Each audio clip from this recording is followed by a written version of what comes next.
Doctor रफ़ीक साहब ने मुझे एक इदारे पे भेजा था पढ़ाने के लिए। वहाँ पर एनआरआई हॉस्टल था, तो एनआरआई हॉस्टल में मेरा स्टे था। मैं सेशन लेकर लंच के लिए आया और कमरे में मैं और असिस्टेंट ट्रेनर तंजील दोनों बैठे हुए थे। अचानक आवाज़ आने लगी, एक खातून जो है रोते हुए बाहर निकली। मैं भी बाहर आया और पूछा उस खातून से, क्या बात है, क्या माजरा है। आंख नम और बड़ी गमज़दा वो माँ ने मुझसे कहा था कि हम लोग सऊदी अरेबिया से यहाँ बच्चे को जो है 11th पढ़ाने के लिए आए थे, डॉक्टर बनाना चाह रहे हैं।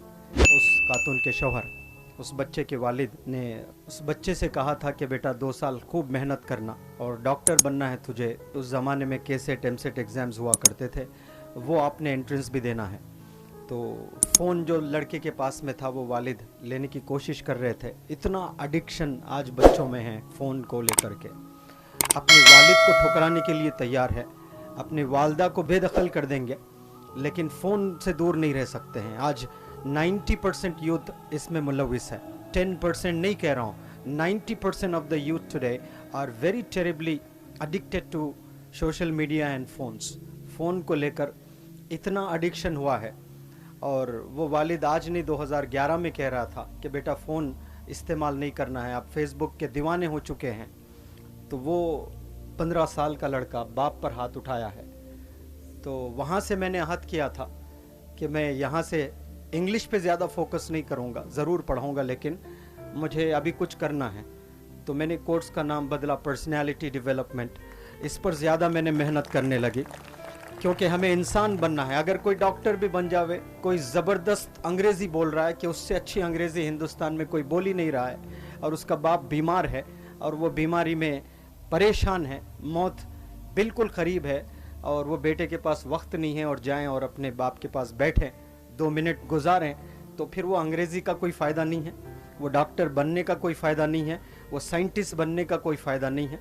रोज़े क़यामत में अल्लाह सुब्हानहू व तआला आपसे ये पूछकर सज़ा नहीं देंगे कि तू साइंटिस्ट क्यों नहीं बना, तू डॉक्टर क्यों नहीं बना, तू अंग्रेज़ी पर क्यों काम नहीं किया। लेकिन कुछ भी ना करें और अपने वालिदैन से बहुत अच्छा से सलूक करें और किसी को तकलीफ़ ना दें। एक वेश्या जा रही थी, कुत्ते को जो है तड़पते हुए वेश्या की नज़र उस कुत्ते पर पड़ी, तो उसने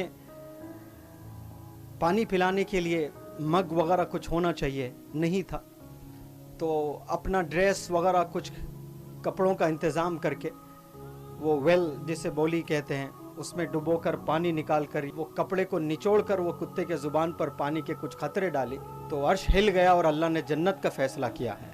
न वो साइंटिस्ट थी, न वो डॉक्टर थी, वो प्रोस्टिट्यूट थी। प्रोस्टिट्यूट्स को भी अल्लाह जन्नत के फ़ैसले कर देता है, क्योंकि वो रहीम है, वो रहमान है, वो करीम है। तो हमें पहले इंसान बनना है, और वही पर्सनैलिटी डेवलपमेंट वर्कशॉप के ज़रिए से मेरी कोशिश है कि बच्चे जो है बदलें। ज़रूर अंग्रेज़ी सीखें, ज़रूर कंप्यूटर्स के स्किल्स सीखें, डॉक्टर्स बने, साइंटिस्ट बने, लेकिन पहले इंसान बने और इंसानों को रिस्पेक्ट करें। तमाम रीजन्स के लोगों को रिस्पेक्ट करें और तमाम रिलीजन्स के लोगों को रिस्पेक्ट करें। मेरे वालिद रजिस्टर्ड फार्मासिस्ट थे, गवर्नमेंट फार्मासिस्ट, हॉस्पिटल में जॉब किया करते थे, गवर्नमेंट हॉस्पिटल में। जब दिवाली और दशहरा ईद होती थी विवेक साहब, तो 4-4 दिन तक घर नहीं आते थे, और इनको इतना जज्बा था जॉब करने का। और जितने भी 8 फार्मासिस्ट थे हॉस्पिटल में, तो वो 8 फार्मासिस्ट में ये एक ही मुसलमान थे और 7 जो है नॉन मुस्लिम थे, और वो तमाम नॉन मुस्लिम सबको छुट्टी देते थे 4 दिन की। कहते थे कि मैं पूरे 24 आवर्स जॉब करूँगा, आप लोग आराम से ईद मना कर आना। तो 3-4 दिन तक घर का चेहरा नहीं देखते थे। अम्मी टिफ़िन बॉक्स मुझे देती थी तो साइकिल पर जाकर मैं वालिद साहब को देता, हॉस्पिटल के वॉशरूम में ही नहाते।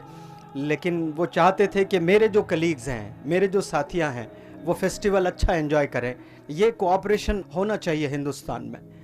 ये जब होता है तो इंशाल्लाह ये कंट्री जो है चाइना को भी पीछे कर देगा, हिंदुस्तान अमेरिका को भी पीछे कर देगा।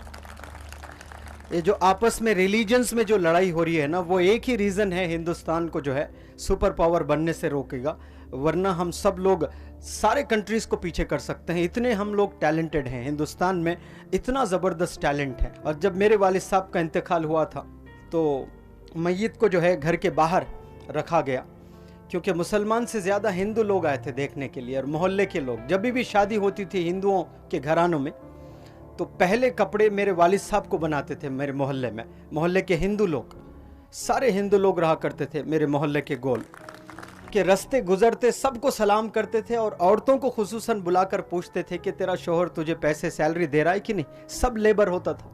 वो बड़े रोते हुए आके कहते थे कहाँ सैलरी दे रहा है, ये तो सब शराब में लुटा रहा है। फिर उसको बुलाकर काउंसलिंग किया करते थे। तो औरतों के दिलों में मोहब्बत हो गई थी कि अरे ये डॉक्टर साहब कैसी रिस्पेक्ट करते हैं सबकी, हालांकि सब लेबर के थे। तो हमें मोहब्बत करना है, लोगों से अच्छा बिहेव करना है। यही पर्सनैलिटी डेवलपमेंट जो डॉक्टर रफ़ीक साहब ने कहा था कि आप सल्लल्लाहु अलैहि वसल्लम पे एक यहूदी बुढ़िया कचरा डाला करती थी, रिवेंज नहीं लिए। एक दिन कचरा गिरा, दूसरे दिन, and every time Prophet Muhammad, peace be upon him, got past that lane. Yehudi women, Jew women, old women used to throw trash upon Prophet Muhammad sallallahu alaihi wasallam. And one day, Prophet sallallahu alaihi wasallam noticed the trash was not being thrown upon him. Upon inquiring why it was not being thrown, Aap sallallahu alaihi wasallam came to know that old woman was sick. पता चला कि वो बीमार हो गई।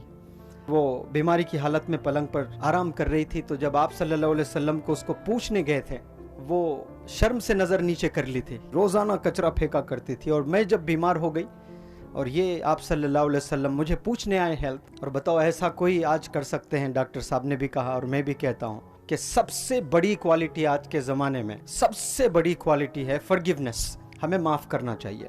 ये रिश्ते मजबूत हो जाते हैं, और जब रिश्ते मजबूत हो जाते हैं तो फिर खुशियाँ लौट आती हैं सबको। I request all of you कि आप लोग जिससे भी अनबन हुई है यहाँ भी, और अपने रिश्तेदारों से भी, और अपने फ्रेंड्स से भी, आप लोग फॉरगिव करें, गले मिलें।